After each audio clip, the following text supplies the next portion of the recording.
So for the rest of tonight, I want to cover Chapter 9, and when we finish Chapter 9, we'll go over the test questions that you wanted to talk about. Good?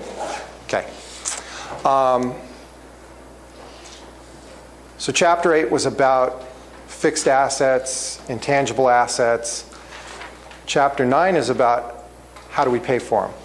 So we go out and we bought some stuff. In the last chapter, we bought, what, an airplane?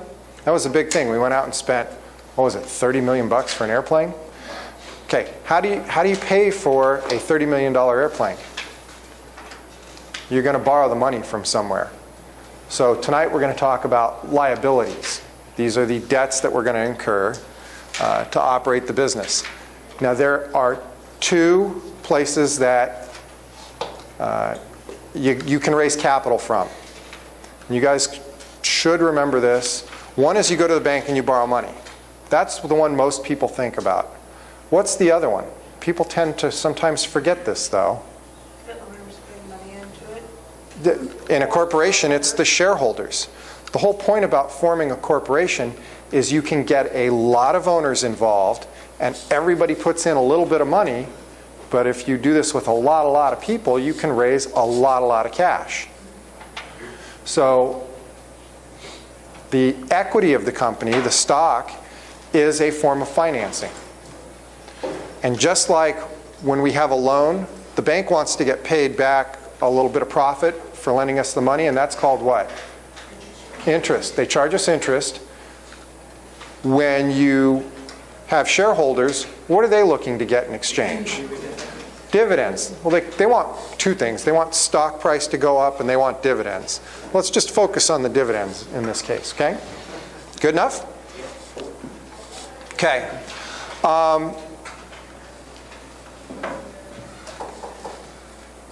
When you go out and you borrow money from a bank or some other type of lending institution, sometimes pension plans will lend companies money, insurance companies will lend folks money. It's, insurance companies collect money and they hang on to it until they have to pay out on claims. Well, they have to invest that in between. They try to make some money off of your money while they're hanging on to it. So they're a good source of financing for a lot of companies. When you go out and borrow money from people, there's more risk associated with that than there is just going out and getting money from stockholders. Stockholders can come in and they can vote. Do we want a dividend? Do we not? A lot of times there will be no dividend if there's no profit. If you borrow money from the bank and there's no profit, does the bank say, oh, it's okay, we don't want our interest? No, you own the money anyway. Okay? That's part of the program. You will pay that irregardless of your profitability. The other thing is, if you're not paying your debts, if you don't pay the bank back, your creditors, they're called a creditor, right? They lent you money. If you go get 3 creditors together that you owe money to and they go down to the court and say, hey, they're not paying us back, they can force you into bankruptcy. Because, bankruptcy is a bad thing. You're out of business real quick. Okay? So debt can be a lot riskier than the equity form of financing.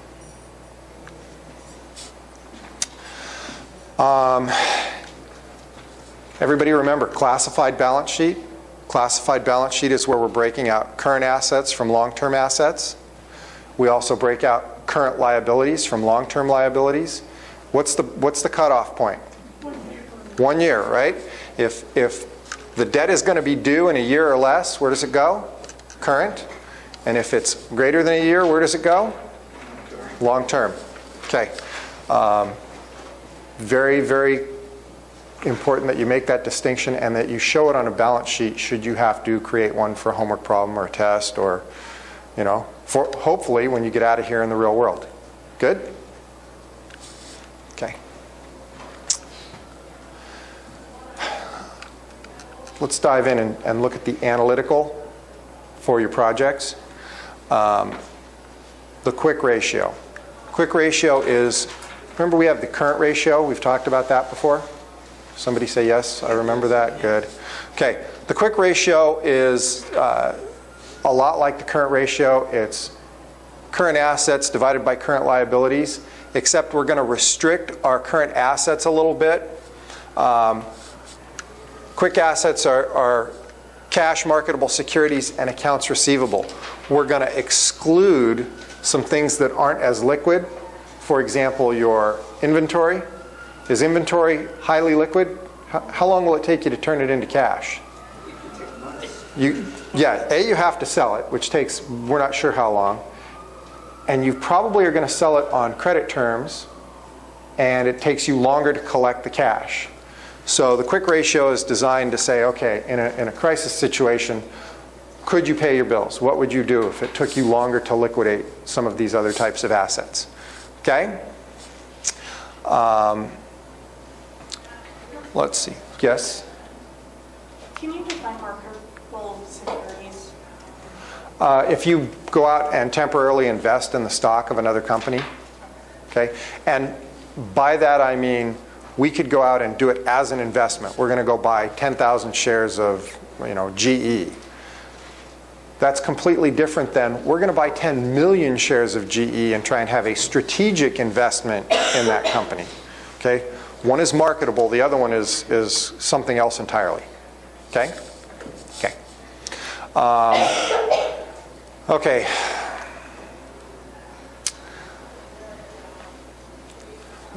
Liabilities. As you get into more complicated transactions, you'll see things start to be talked about in terms of a third element other than its current price. So for example, that sounds confusing. Let me restate it. Sometimes you'll have managers who are not finance driven who will go out and do something like this. We just bought a new fleet of trucks for the company, and I got a great deal on it. Oh, really? How much did you pay for them? Well, let me tell you what I did. You know you're in trouble when the well comes out with a long pause, right? I got us 10 new trucks, and we have to pay $500,000 5 years from next Thursday. Okay. How much cash is that today? Because you want to record it at today's value, correct? So it's what's today's market value, cash equivalent. And if you're paying for it 5 years from now, it's a form of financing. And in any type of financing, there's some element of interest involved. Exactly. So it's $500,000 cash outlay 5 years from now, but today's value is something less than that because the interest that will build up over time. Everybody see the concept? Good. Okay. So we talk about things like current cash equivalents. And the way to think about current cash equivalents is if I went down to that guy that we're going to have to pay $500,000 in 5 years, I said, how much will you take today to pay it off today, early? And he's going to come up with a number, right? Okay. So current cash equivalent is what it would take to pay it off today, in today's dollars.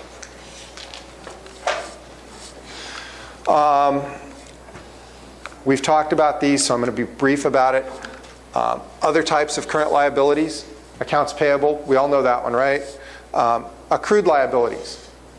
What are accrued liabilities? Anybody? A cost you've already incurred. A cost we've already incurred, but we haven't gotten the bill for it yet, right? Like when the utility bill comes in the first 5 or 10 days of the month after. We want to make sure that we get that expense in the current period, so we accrue it, we show it as a liability, and we record the expense. A note payable can be either long-term or short-term, depending on when you have to pay it off. Deferred revenue. Who wants to tackle deferred revenue? It's money that you haven't made yet, but you're going to be making within the next couple months. Very good. It's when somebody's paid us cash already and we haven't come through and done our part to earn the money. My favorite example, magazine subscription. Somebody paid me for a 12-month subscription and I haven't mailed all 12 months out yet. Okay? Questions on that? All right, questions on any of that? No? Okay. Laughing from the back of the room, good. Okay. Another ratio that we can talk about. Remember, we have accounts receivable turnover. We talked about that for the last test. It was on there, correct? Accounts payable turnover, also something we can look at and analyze to see how a company is paying its bills. The other one was for how frequently they collect cash on their accounts receivable. This one's for how often they're paying their bills. And just like the other ratio, we can calculate an average number of days and the whole works. Cost of goods sold divided by average accounts payable. Average accounts payable defined as beginning plus ending divided by 2. If I ask you to do this on an exam, there will be both a beginning and an ending there. They are there. Okay? All right. How quickly management's paying their trade accounts. So you can see if somebody's dragging out their payments. If you're a bank and you're thinking about lending somebody money, what would you use this ratio for? To see if they're paying their bills and if they're paying their bills on time. Yeah. How long is it taking them on average to pay their accounts payable? Right? And if they're not paying their accounts payable within terms of, say, 30 days, maybe they're not going to be paying me on time, right? So it's a way to look at these things. If you're comparing your companies in your project, a company that's taking longer to pay its vendors might be having cash flow problems compared to the guy who's paying their vendors sooner and taking advantage of trade discounts, right? Or, on the converse, a guy who's dragging out payments to supplier may have more cash and he's just sitting on it and hoarding it. You got to kind of look and interpret what's going on. Okay? You can convert this to an average number of days to pay by taking 365 and dividing by the turnover ratio that you just calculated. It's just like the receivables ratio. They behave very much the same. Okay?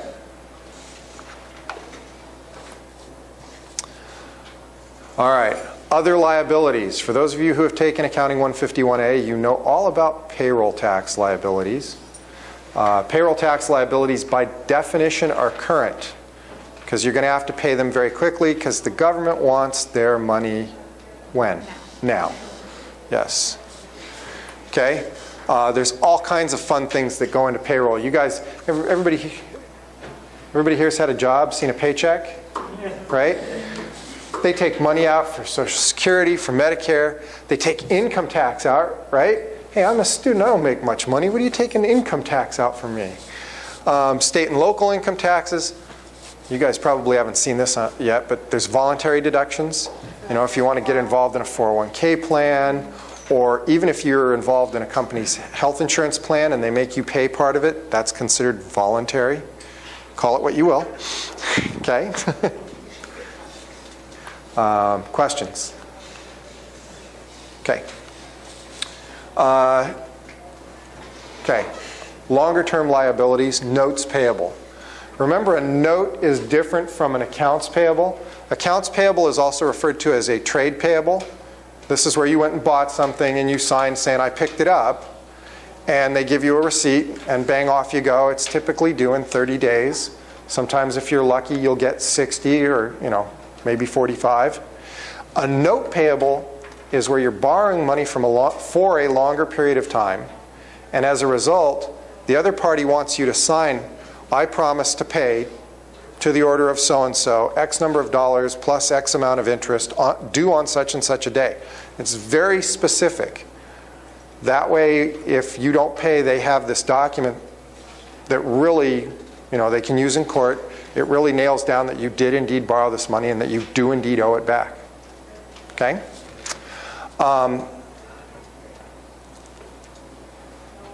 If we borrow money from someone else, we're paying them interest. To us, the interest is an expense. To them, it's income, correct? It is some form of income to them. If it's a bank, it's one of their primary sources of revenue. If it's just a regular company, it becomes other income or expense, right? Interest income and interest expense goes down outside of operating income. Everybody remembers that? Okay. We've talked about this before, I believe, so I'm going to hit on it quickly. You can calculate interest by the basic formula. Interest equals principal times rate times time. Has anyone not gone through that before? We went through that in this class, yes? Okay. Okay. The trick is making sure that you get the right amount of time. If it's a whole year, it's easy. The interest rate is stated as an amount for a year. If it's half a year, this is 6 months out of 12, or a half.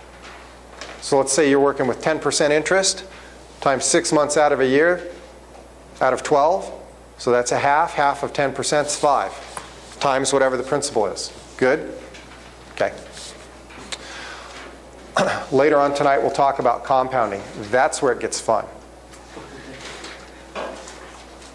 Ouch.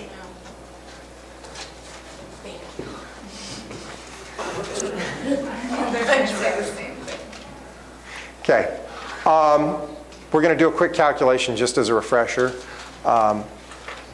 They like using these public companies with names you're going to recognize. But Starbucks, right? They've got stores everywhere. They probably have tons of money. They went out and borrowed $100,000 for 2 months at an interest rate of 12%. How much is the interest on that going to be? What's the principal? $100,000. What's the interest rate? 12%. What's the time? 2 months. 2 divided by 12. Good. We got all the elements. So, 100,000 times 12 times 2 divided by 12. The interest is $2,000. Let's hope they did the math right? We're not checking this. Questions? Anybody? Yeah? All right, we're going with a little faith on that one. We talked about deferred revenues being the magazine subscription where somebody pays you in advance. Remember the elements of a business transaction? The price has to be determined and fixed. We have to have delivered good on it. We have to have a reasonable assurance that we're going to get paid, right? And in a case of a magazine subscription, they may have paid us, the price is fixed. Have we delivered on the goods? So it's not a completed transaction yet. There is no revenue for us as a result. It becomes deferred. Good? All right. Now I'm going to point this one directly at your projects. Remember, I keep telling you guys, read through the notes, see what's there. There's all kinds of stuff in the notes. There's a story there all by itself, separate from the financial statements. I want to talk about something called contingent liabilities. A contingent liability is something that may not be fully known about yet. We may not understand the extent of this liability at the moment where we're issuing the financial statements. Think about this, for example. We delivered, if you're Boeing, we delivered an airplane to somebody, right? What's that new one with the battery problems? 787s? Yeah. Okay. They were grounded for a while. I thought they were back flying. Oh well, either way. Maybe the guys at American Airlines called us up and said, hey, we want our money back. And we told them, no, we're going to fix the problem. And they said, oh, get it fixed by Friday or we're going to sue you. Okay, have they sued us? No. No. Are we sure that they're gonna? Yes. Are you sure? You don't fix it yet. Maybe it depends on the exact words the guy used on the phone, right? If we got a letter from his attorney saying, I'm going to sue you Friday, it's probably going to happen. If the guy just said it, off the cuff at coffee one day at Starbucks, maybe not. So is that something that we need to tell the public about? No. Depends, and that's what I want to talk about here. There's different levels of contingent liabilities. There's remote. Okay, we're probably going to get this fixed, and the guy probably was kidding. He's not really going to sue us. Okay? There's, hey, if we don't get this done Friday, he was pretty serious. This may indeed happen. right? And there's probable. We got a letter from the attorney that says, you don't fix the battery in my airplane by Friday, I'm suing you. That's probable. Everybody see the different distinctions here? Sometimes the remote and reasonable, it's tough to tell. By the time you're at probable, you know it, right? You may have already been sued, who knows? That's another thing to think of. Even if we get sued, we may or may not have a liability, right? Are we going to lose? We might. The trial hasn't started yet. The trial's already started, and it's going good for us, okay? We probably don't have a liability. Or the trial's going bad for us. We probably do have a liability. Or, you know, the judge is going to issue his ruling in a week, and it looks pretty bad for us. It's probable that we're going to lose. Each of these different scenarios you've got to look at in terms of what that liability is, and do you have to disclose it to the shareholders or potential shareholders in the financial statements? Sometimes in the financials, sometimes it can just go in the notes. So, if it's remote, we don't have to tell anybody. We might get sued, but you know, he was probably kidding. We're probably going to have these fixed, not going to be a big deal. So you don't have to disclose that in the financials anywhere or in the notes to the financials. It's reasonably possible that in between, anytime you've got a lawsuit where there's reasonably possible, you've got to disclose it in a note. Okay? And if it's probable, you've got to disclose it, and depending on another factor, you may have to book it in your income statement or your balance sheet. And that other factor is, do we know the amount? Can we estimate the amount? Or is there no way to know? Okay? So, can I estimate the amount? Or is there no way to know? If it's probable that I'm going to lose and I'm going to owe somebody money, and I can estimate the amount, you put it on your balance sheet as a liability. You record it. If I can't estimate it, I only have to disclose it in the footnotes. This is why I was talking about your project earlier. Go through those notes and look and see if these contingent liabilities exist. They will come under a great big heading that says contingent liabilities. If it's reasonably possible, whether you can estimate it or not estimate it, you have to disclose. Okay? And if it's not likely or remote, you don't have to disclose it at all. Questions about that? The easiest way to think about that is this grid. I'm sorry, it's something you're just going to have to kind of memorize for the exam. Okay? Probable, reasonably possible, remote, and then can you estimate it or not? Can you go define subject to estimate? Sure. If I get sued for the airplane thing, I'm going to have to pay him back. I have to buy the airplane back at its original cost, plus some other sort of damages that we've estimated to be about another $1 million.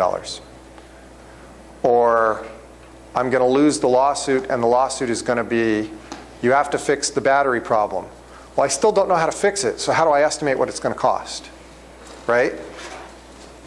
So there's your difference. Okay. Other questions? Okay. Working capital. Remember, all of your fixed assets that get used in the business, those are some of the assets of the company. Working capital, different concept. These are more financial assets that get used in the company. Working capital is defined very simply as current assets minus current liabilities. Think about that for just a second. If I took all my current assets and I paid off all of my current liabilities, how much liquid capital do I have left? I don't want to call it cash, because some of it's in accounts receivable and inventory, right? How much current or reasonably liquid assets do I have left?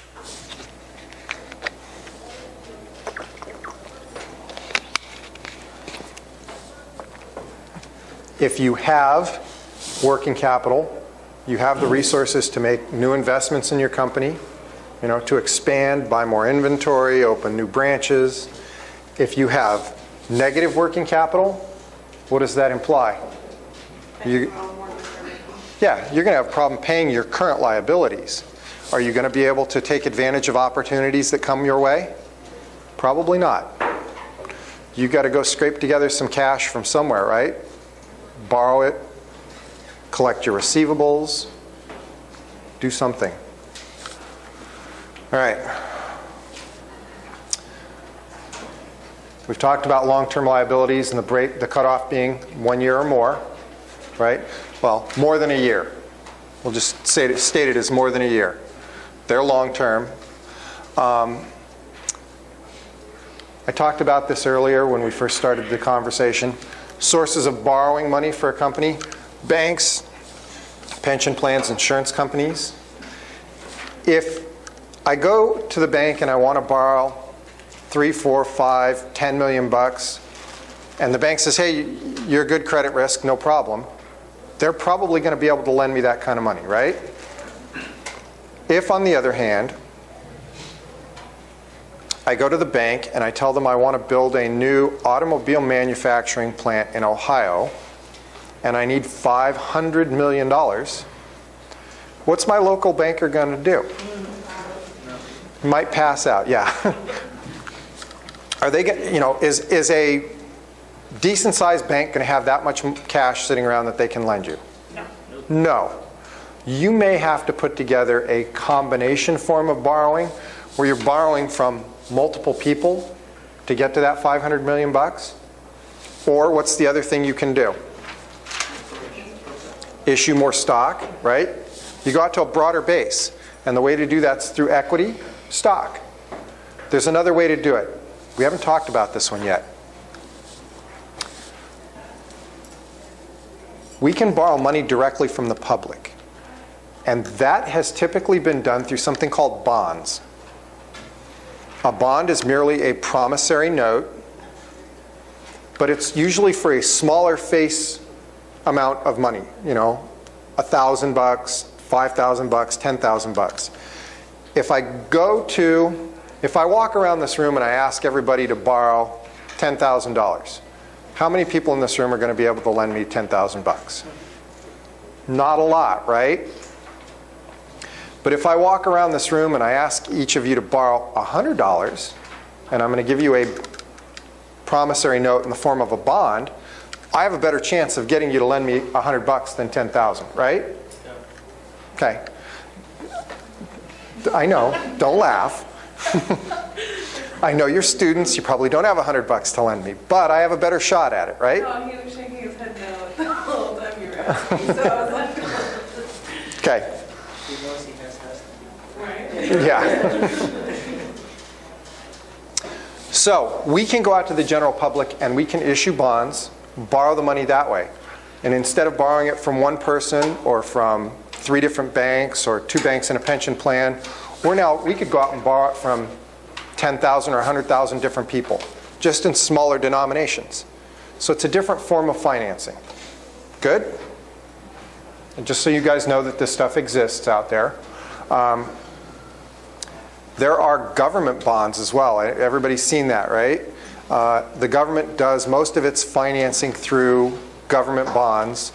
It borrows all this extra cash that it's spending to the tune of, I forget what it is, billions of dollars a week. Yeah, lots. And they borrow it from individuals, investors, through issuing government bonds. Has anybody ever had your grandmother give you a savings bond? You own part of the government, or you know. My children's grandfather gives them one every year. You get a $100 bond. Okay. All it is a little piece of paper. It's got face value on it, 25, 50, 100 bucks, right? They make them in larger quantities, 1,000, 5,000, 100,000. I don't know all of them. Every year they turn. Yep. And if you hang on to them for X number of years, it becomes worth the face value of the bond. Okay? So that's kind of what I'm talking about. It's just a different form of borrowing from lots and lots of people.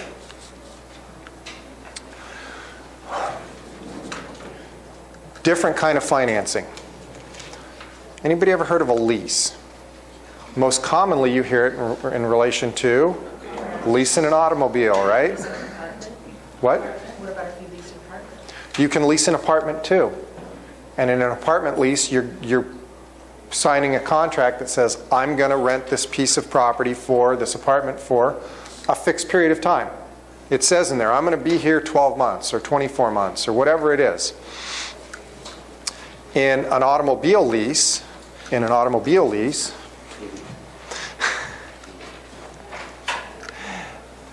what you're doing is saying, I'm going to drive your car, I'm going to rent your car from you for the next 24 months. I'm going to pay you some money up front, I'm going to pay you money every month, and sometimes you guarantee the value at the end or you don't. It depends on the lease. But that's another kind of lease. It's a form of borrowing, just so you know. It's called something else, but it's still a form of borrowing. If you have what's called an operating lease, you don't have to record it as a liability on your balance sheet. If you have what's called a capital lease, you have to record that as a liability just like you would a loan. And here's the difference, and I'm going to make it simple for you guys. An operating lease is where you're basically renting the car. Let's use car. I rent the car every month for a period of time. And when I'm done, I give it back. What? You return it. Yeah, when I'm done, I return it. A capital lease, on the other hand, is I'm going to rent this car every month for 24 months.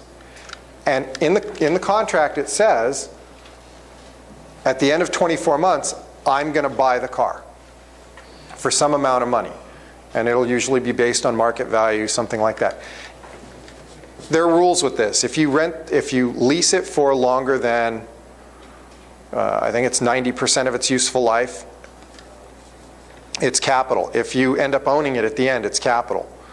So what this is, companies were hiding liabilities by calling it a lease and not showing the loan, the debt, on their books. And they'd end up owning, buildings or machinery or whatever at the end. So as part of GAAP and the accounting rules, they put these rules in place that if you're treating this as a financing function as opposed to more of a rental function, you've got to disclose that liability so that it's full disclosure as to what's really going on. Okay? Yes, ma'am. What's the criteria? Oh, here you go. Ask and ye shall receive. 1, if the lease term is 75% or more of the asset's expected life. Okay, so if the car is going to be good for 5 years and you lease it for 4.5, you've hit it. If the ownership is transferred to you at the end of the lease automatically, right? If you have an option, you can buy it or not at the end of the lease. That doesn't hit this rule right here. If it says in the lease, at the end of 24 months, you will own the asset or you will buy it, then you've triggered this event. Sometimes you'll see that lease says when you buy it at the end, you get to buy it at some sort of a discount, lower than fair market value. A lot of these leases used to say, at the end of 24 months, you can buy it for $1. Is the car worth more than $1 at the end of 24 months? Probably, unless you've done something really bad to it. So you've hit the discounted purchase price item here. The other one is, and here's where my 90% came from, the present value of all the payments that you're going to make is 90% or more of the selling price of the car. Okay, remember I said, what would it take to liquidate the debt now? So if all of those payments, the present value of them is worth 90% or more of the sales price of the car, in essence, you're paying for the full value of the car, right? So it falls into the capital category. Questions on that?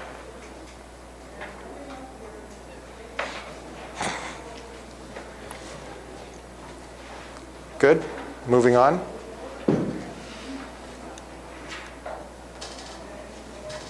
All right. Now, I used the word present value on the last slide. Anybody curious about that?